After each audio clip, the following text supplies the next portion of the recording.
सरकारनं धनगर आणि बंजारा समाजाला अनुसूचित जमातीमधून आरक्षण दिल्यास सरकारमधून बाहेर पडणार असल्याचा इशारा शिवसेना आमदार आमशा पाडवी यांनी दिला। तर बंजारा समाजाचे नेते आणि माजी खासदार हरिभाऊ राठोड यांनी त्यांचं अभिनंदन केलं। आरक्षणासाठी त्यांनी राजीनामा देण्याची तयारी दाखवली, पण आमच्या समाजाचे लोक बोलायला तयार नसल्याचं त्यांनी म्हटलं।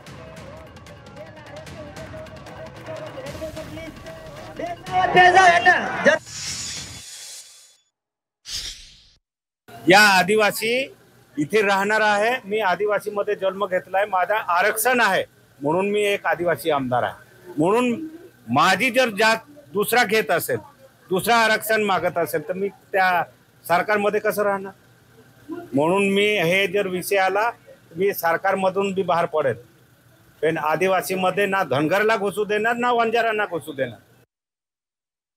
आमचे जे आमदार आहेत, आमच्यात राजपूत, भामटा आणि काय काय छप्पनबन सगळे घुसले आहेत। तर आमचे आमदार कधी सांगत नाही की आम्ही बाहेर पडू, आम्ही राजीनामा देऊ। परंतु या निमित्ताने मी आमशा पाडवी यांचं अभिनंदन करेल, याच्यासाठी त्यांना विनंती करेल। ते गैरसमज झाला आहे त्यांचा।